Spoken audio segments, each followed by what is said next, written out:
Hello everyone, welcome. My name is Andrew Kelly. This is the Real Andrew Kelly channel on YouTube, and we are having a working session here where we'll be revisiting the whole how to create a webcam related video, where in this case we are recording the webcam on my phone, Pixel 8a, transferring the file after we've recorded the actual working session on SimpleScreenRecorder on Linux, and integrating it into the session with using Kdenlive. There are some words I will have afterwards, very short, to summarize some of the main things that may not have revealed themselves during the session. Session itself is not that long. It's about half an hour, and we will be covering transparencies, the effect, crop, scale, and tilt, as well as transform. Also mention alpha shapes. For audio, I used the volume effect, and another one is called Simple Compressor / Expander. And the Kdenlive version we're using today is 25.12.2. I'm using the AppImage packaging, and this is an experimental version of Kdenlive, but it does have many things that I've been waiting for, so we're going to give it a try. And with that said, let's turn straight to the session and enjoy it, and we'll see you again after the session for a few last words. Here goes.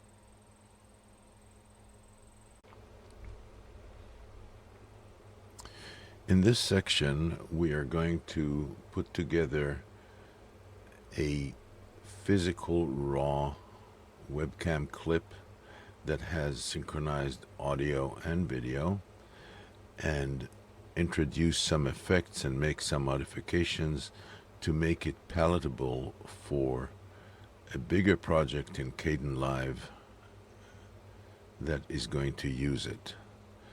The content of the clip are of no consequence, and I'm going to lower the volume down immediately so I don't get distracted between my voice here, and if I do play the video that's in the timeline.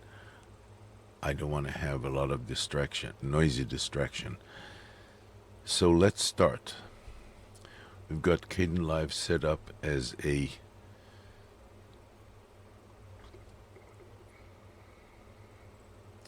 project settings as a 2.5 QHD 1440p 30 FPS. That basically means 2560 by 1440, which is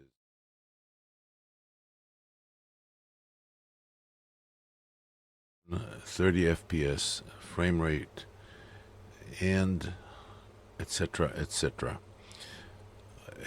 I also gave it a name, which is Tech Tips with Webcam Clip Sample QHD, which is the name that Kdenlive uses for this particular configuration.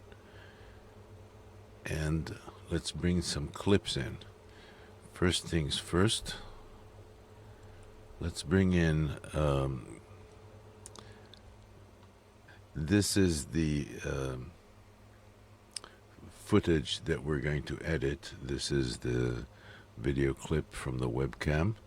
It has not been processed at all, other than to synchronize with audio and make a beginning and end that are clean. Sample background here, which is just an aid before we render the result of our work. We're going to remove this clip, but it will help to figure out if what we're doing with cropping is actually transparent in the background. And let's get started. So the presence of a name in the project project settings allows us to save this file, and that's our starting point. To start off with, we're going to there are 3 video and 2 audio. I know I'm going to need the 3rd audio track here, so I'm going to insert 1 track under A2 so that we have 3 audio and 3 video tracks, which are all empty. I'm going to insert the background here on V1. It has no audio, and I'm going to smash it towards the left, and you can already see it in the project monitor. The second one is the sample raw webcam clip, which I will place in V3 and also smash it to the left. Let's compress this a little bit. We want this smashed to the left here.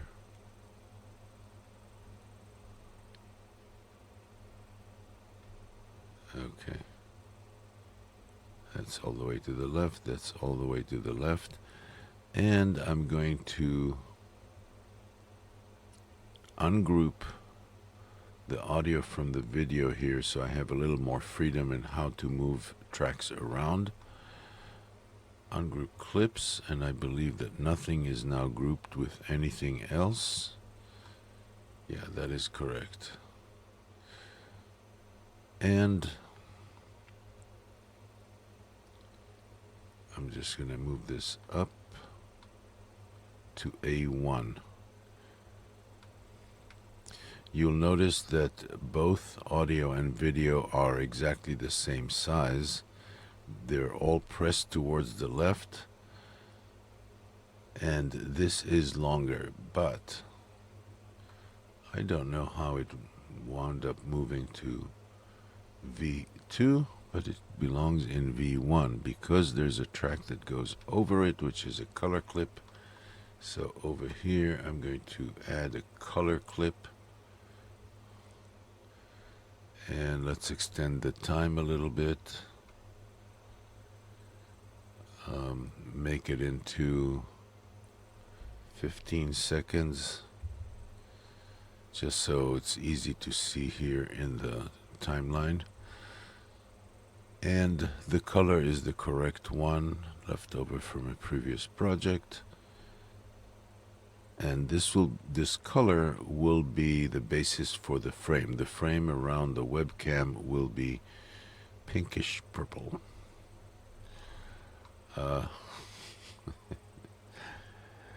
Let's bring it down to V2 right here. Okay. So, and this being just a color video clip, I'm going to bring it all the way to the end of this, the webcam, which is also the end of the audio. And the only thing that's left to do here is to cut the background so it's the same, exactly the same length as the other two video clips and the audio clip. So to do that, I'm going to disable this track, and I'm going to do that so that Control right arrow key will get me to the end of the 3 clips that do match in size. And first I'm going to focus on a particular area. I'm basically expanded it in the timeline for as wide as it can be physically in the timeline. And now I'm going to bring the focus here and go over to the last frame. And let me just bring it over here a little bit. There we go. So you'll notice that this white line here, I hope you can see it, is the width in time of one frame. So you can move the pointer by one, and it really is one frame. And proof positive is I'm going to click the right arrow on the keyboard by one, and you'll notice from here my image disappeared. And this is completely aligned, you can see obviously in the clip here, in the timeline. Now I'm gonna re-enable this, make sure I'm focused here and that there is nothing else selected, because I'm going to use the razor tool. Razor tool is this. It's a dangerous thing, and it's clicked now, and it's going to show me also the width of a frame. And I'm going to focus here on the selected track and snip. You'll notice all of these are still deselected. First of all, let me get back to selection mode, select mode, so I don't click it by mistake. And here you see we've got an orphan part of a clip. Hit the delete key on the keyboard and off it goes. And at this point, let's make this a little more manageable inside of the timeline. Pardon me. You'll notice we're at time 0 here, so let's make it a bit, just a little bit bigger. And here everything fits within this area, which is fine because we are going to be working on one track at a time. So the challenge here is to give this fellow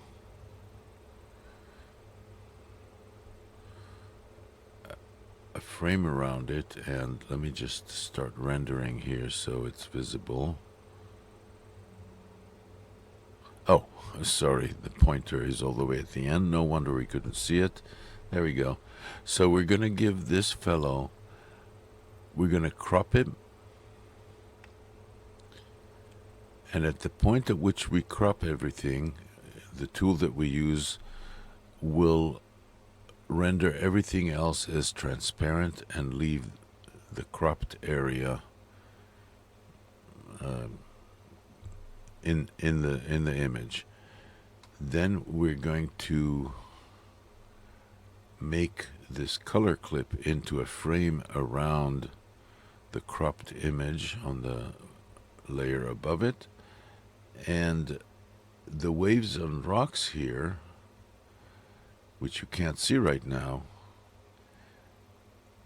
is basically, let's disable this and disable that. And here, sorry, let's clean up the visual aids here. And this is the clip. So, okay, in this section, yes, that brings us to our next challenge here. I'm going to re-enable the two clips, move up a little bit, and in the audio clip for the webcam, there are two effects that straight off the bat I want to bring them in, and once they're brought in, they affect the whole track. The one is, let's go into effects here and go looking for volume. Need to bring down the volume by quite a bit, and the way it's going to sound the way it needs to be, because I've checked this out already, is at minus 11 decibels, which is what it's set to right now. And one more effect which I truly appreciate is a thing called we're looking for compressor. This is for the volume. It cleans up the volume by quite a bit. It's very easy to use, and I know it looks like a huge list, but you just go back all the way down to the end, and if you need more control over the quality of the sound, use this one. I've used it before. Simple compressor expander is one control that, and I'm dropping it on the audio track now. It's one control, and you see our volume is set like this, and we go down, and it's a little hard for me to see this. Let me minimize this. There we go. Is one control here, which is set out to 32.9.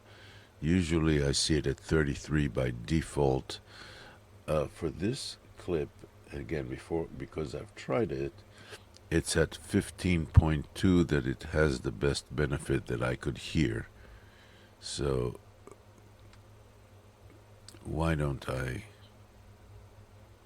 just type in 15.2, and if I play the clip now, you may not be able to tell much of a difference, but it is, to me, it sounds way more pleasant. So we're at timeline at the 0 mark, and let's play. Okay, in this section I'm doing a... Okay, and that silence in the front without these two effects had this hum coming from things in my environment here that we don't need in the video, and it just makes everything more pleasant to hear. However, one last thing I'm going to do is I'm going to decrease the volume to nothing. That way, as I'm talking during the session here, this video could be playing, but you won't hear anything. You'll just hear what I'm saying, which is my intent here. Okay, so enough with the audio, and let's proceed with the cropping of the webcam image. Again, all I'm going to do is crop it on the left, like here, top here, right here, bottom here, and this will magically leave this cropped a little, and this whole part in the background will become transparent, and you should see the pink clip. So let's do it. First of all, let me go to the beginning of the timeline, and as far as effects go, we're going to go to crop, scale, and tilt. I've also used alpha shapes for the same purpose. I just find this easier to use. And I'm also going to switch to effects mode, so we've got a little bit more. The controls of the effect are now here.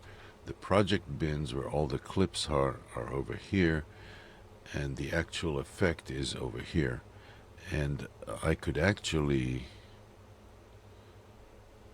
make this bigger or make it very small, because I want to work here on the clip. I find this mode to be very helpful. So with crop, scale, and tilt, we are at time 0. Click on the effect here, and you get this, and you basically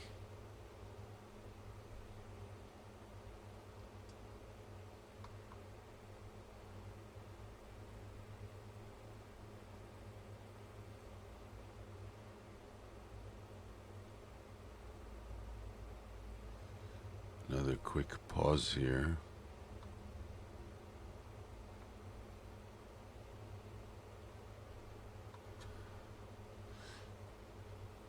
This is actually very interesting. It looks like a bit of a bug. There we go. For some reason, and this is an experimental version of Kdenlive. We are using version...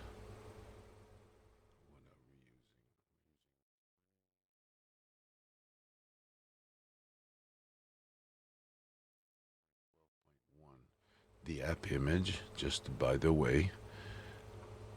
And there are some bugs, and I can give you my spiel in support for the development team afterwards. It's irrelevant right this second. We're focused on the effect down here. Let's make it a teeny bit smaller so I can, there, a little bit more room here. There we go. So I'm going to crop left, and here's the control. Just move it to the right, and you're noticing that the hot pink over here is expanding. So the image is on the top layer of the workspace. The pink is right below it, so that's what's revealed with transparency. And I don't want to create the frame at this point. I actually want to crop it just to where it's inside the image. So some fine controls by playing the mouse here. And that's that. Now crop right does the same thing from the right.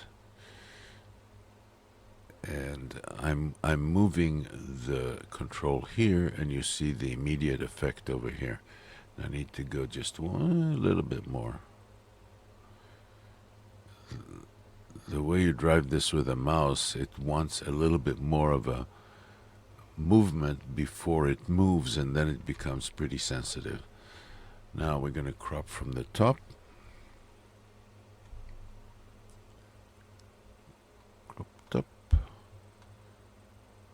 And go back and forth a little to make sure I catch as little as possible from the image. And the crop bottom. Here we can remove a bit more. And that's the basic webcam image, what it's going to be. So we were playing with these controls, the top four. We're not scaling, and we're not tilting, and that's all I need from this effect on this track. I'm going to also apply the same effect, a different instance of the same effect on the color clip, which is one level below, and we're still on crop, scale, and tilt. Bring it down here, and we're again with these controls. Now here, what I'm going to do, I will demonstrate, and we are at time 0. Crop left. Oops, there we go. Now you notice that's the makings of a frame. And let's just play it for a second. With Kdenlive, a lot of the time, in order to get all the effects rendered in the project monitor, you have to start rendering it, then you go back to time 0, and you see the background. Going back to our effect, crop, scale, and tilt, we're going to crop from the right. Just leave a tiny bit of a boundary here. Sometimes I click the wrong button. My apologies. Let's make it a little thicker. Let's not be too picky about this right now. but I want it to look nice. There we go. Crop top, same thing. And crop bottom, same thing. There we go. Now let's render.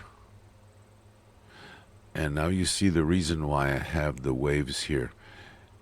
If they weren't there, it would just show up as black, and there's no indication that the transparency is actually there.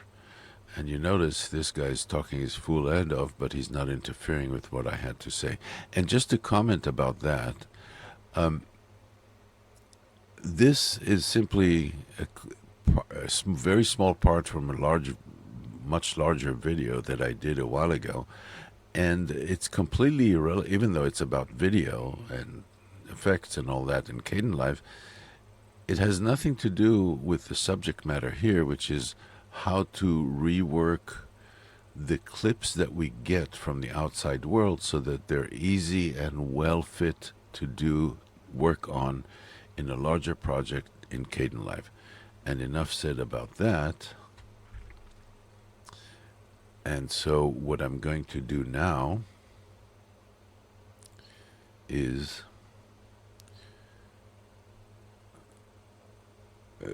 in other words, this is pretty much all I wanted to do. And what I'm going to do is delete the waves and rocks.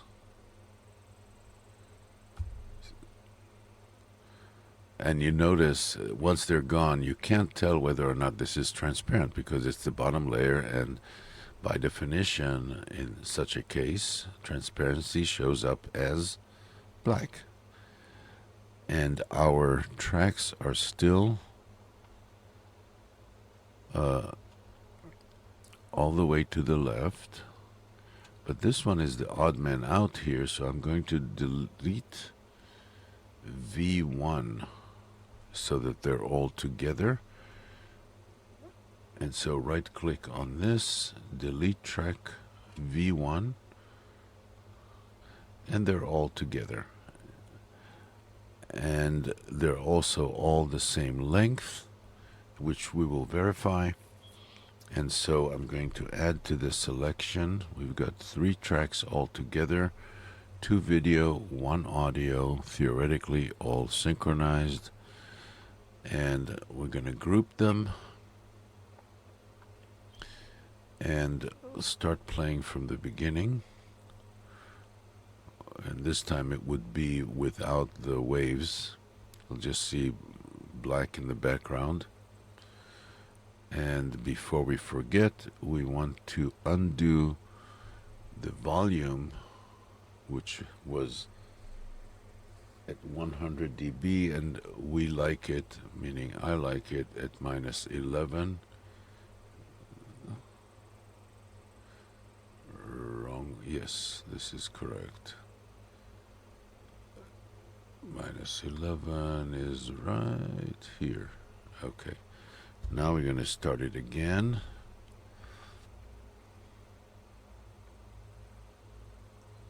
Okay, in this section I'm doing a short review of how I put... Okay. Go over to the end. Take a few frames here. And this is what, 2 minutes 10 seconds, 2 minutes 20 seconds or so. That's the length of the clip. And we are clicking at 1080p. Notice he's still synchronized. This is fine. Okay. And I just cut him in mid-sentence. I hear myself all day. And the only thing left to do here is save the file, save the project, and start a render going. And here I'm going to demonstrate, or show I should say, what we're doing that's a little different. So we are not doing we're not focusing on transparency. All the transparency considerations have to do with not even how the files come in. Inside Kdenlive, you can do anything you want with transparency. You can bring in WebM files, which support transparency, MP4 files, which do not, and quite a few other formats that Kdenlive supports. When you render is when you decide whether or not you want to use the single thing that will give you cooperation from the graphics processing unit, which is this VAPI H264, and that's the format that you want. If you remember, we are at 2560 by 1440, 30 FPS, and I found that's a change from what I'd been doing with videos for YouTube until now, because usually it's been 1920 by 1080 with 30 FPS. It turns out that this higher resolution comes out looking better on YouTube, and I have rumor quality information about why that is, but by all means investigate for yourself, but this is what I'm seeing. So we are in the graphics processing unit universe. We're doing the full project. The rendered length will be 2 minutes 21 seconds, and over here, let's make this bigger. Just different options. We're doing both video and audio, and 3 threads. In my system, that's 3 threads out of 8 for encoding, and 5 threads out of 8 for parallel processing of the render. And on my system, the Iris Xe GPU of that generation, it's got a certain performance number that I can quote some other time, and it's fully integrated with Linux and with the system. So as you see, whether it's the system monitor or the 2 little apps that I have to gauge performance of the GPU, you can see those numbers, but they include everything on the system, not only what you chose to devote much of the resources of the GPU for. So it gives you more of a feel for it than an actual definitive scientific number for the GPU performance for the render job. In any case, I'm going to render to file, and we're going to end this section because this will probably take, 2-3 minutes altogether. Watch it make a fool out of me. All right. So it's starting. Let's bring up the system monitor.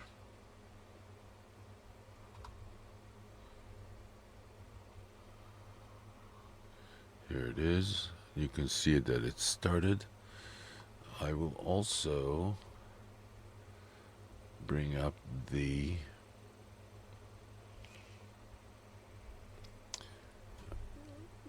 this is the Intel GPU top, which this number mostly up here that I'm highlighting is the number for the total GPU performance, the percentage of it that's busy for the whole system, which includes SimpleScreenRecorder, it includes Kdenlive, and so on and so forth, and Cinnamon. I mean, there's a lot of, you can see here what the system's up to. And in addition, let's see, we've got another minute 45 seconds to go. Let's quit out of this and go to nvtop. And this is a different type of measurement. It actually reports the algorithm determining how the GPU is performing, focuses on other parameters, not only the same as the Intel GPU top program. And this baby looks busy, 89% here, which is great, right? And you can see the system itself. I lost my system monitor. Okay, the system itself is performing between 80 and 90 something percent for all threads, which to me seems like an excellent use of the system resources. It is not hitting 100%. If it does, it's only momentarily on one of the threads. Mostly it's just running very, very hard. But other things, like these programs I'm running, it occurs to me that you didn't really see what I was showing before. This is the sorry, this is the nvtop, and this one is the Intel GPU top, and this number here shows what it's up to, and my apologies for that. Let's get him off the screen. And he's done, and he did it in 2 minutes 56 seconds. And we are about done with this segment, and we'll see you in the next segment. Okay, we are at the end of our working session, and there are a few things I wanted to highlight that may or may not have revealed themselves during the session itself, and this has to do with webcam, the topic of how to do webcam initially. There's no question that using a screen recorder on Linux that would take a recording of the MPV process that gets video from the USB cable, which is produced on the phone connected to the other side of the USB cable, no question that that is the easiest thing to do, and I think it works okay at the level my system is. For more than just a small video, it turns out that doing that process of recording the webcam on Linux, getting everything through a USB cable from a phone or a camera, is very CPU and GPU work intensive, to the point where, as I see all the resources that Kdenlive is taking and SimpleScreenRecorder is taking and other processes in Linux, it seems like when things break down for me, it's when I also try to record the webcam screen on Linux. So instead, what I chose to do is I'm going to be recording my webcam. It's like a movie on the phone. So my phone, the Pixel 8a, has two cameras. One is pointed to the front, one is pointed to the back. If you wanted to take a selfie, it takes a video of you, which is what we want in the webcam, and it stores the video, and it's a huge file on its own file system on the phone. What I do in the meantime, while the webcam is being recorded, is I use this microphone, which is being recorded by SimpleScreenRecorder, to also generate an audio track. And so what happens is when I bring the MP4 file from my phone to Linux, it also has an audio track. And so that makes it easy to synchronize, because I basically take the webcam video track, but for the purpose of the webcam track that will result from all this processing, I take the audio track from the SimpleScreenRecorder, which can be very easily synchronized with the audio track from the phone, which I then throw away. So when I show a single webcam recording, it has the video from the phone, but it has the audio from Linux. And the audio from Linux, at least in my setup, is far superior to what I can get from the phone. But the audio from the phone can be helpful in synchronizing the two. So I toss away the audio from the phone, and I use the video from the phone, and it comes out sounding like this, because that's the process I used here.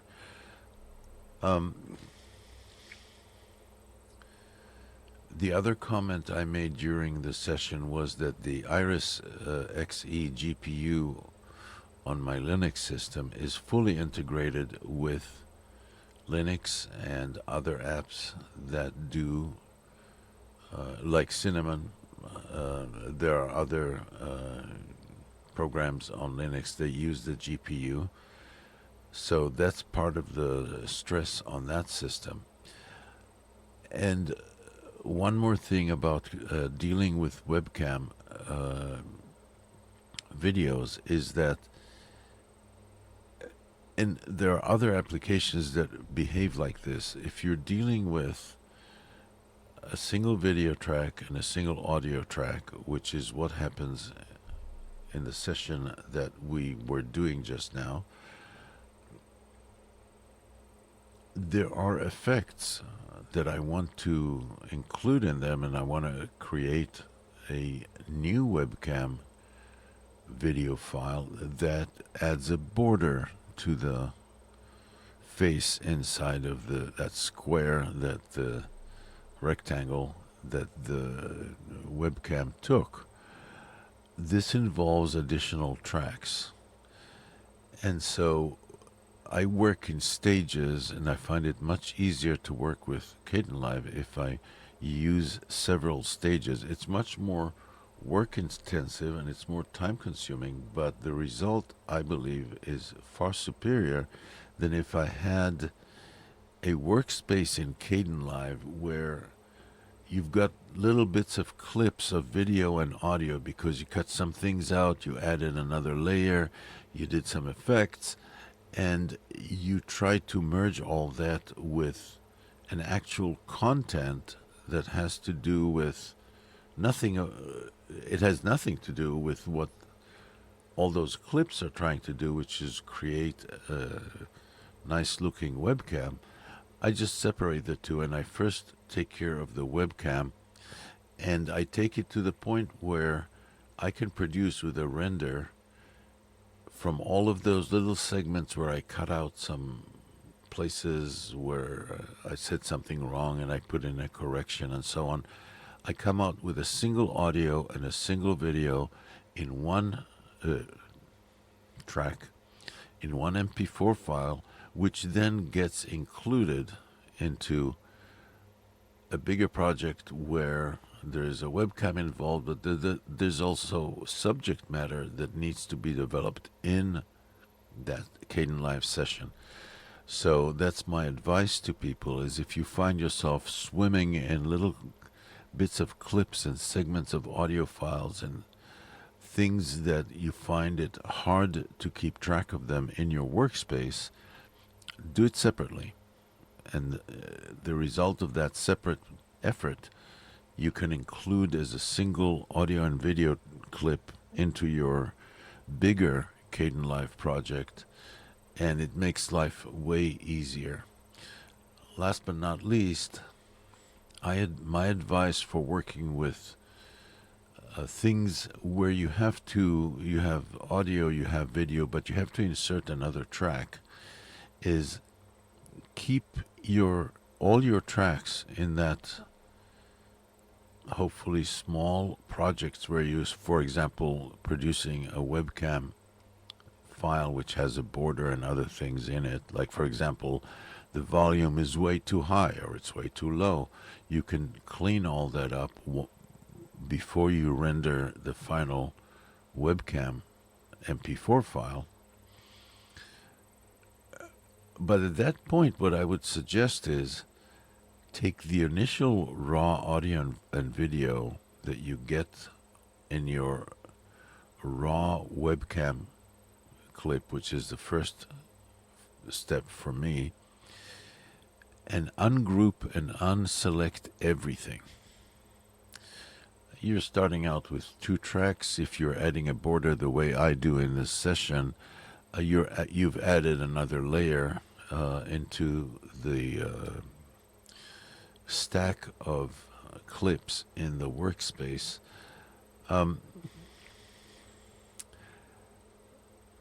Start everything from the left side of the workspace. In other words, start everything at time 0.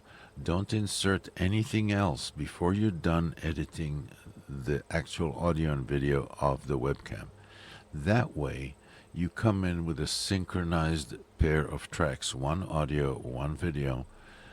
You ungroup the 2 tracks, you shove them to the left side of the workspace at time 0, and they shall always be synchronized. There's no magic there. It's just very simple.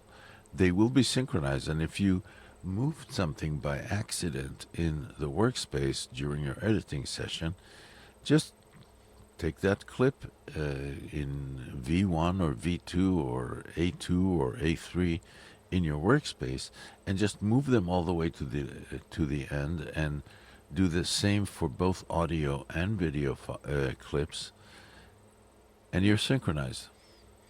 That makes the process of dragging tracks into the workspace much youeasier.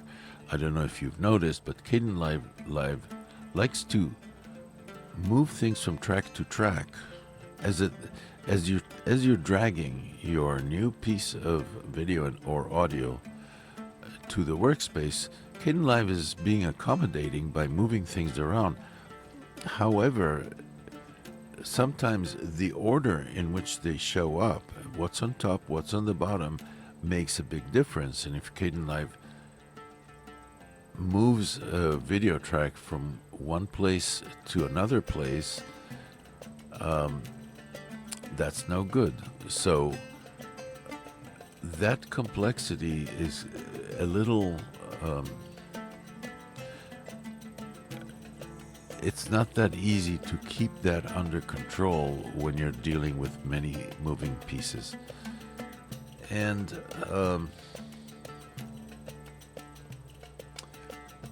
that's basically it.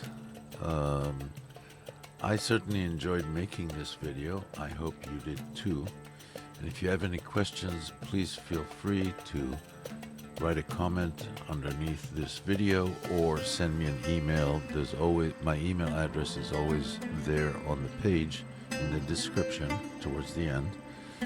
And we'll see what's what. I hope I can help. Thank you very much, and thank you for watching, and have a great day.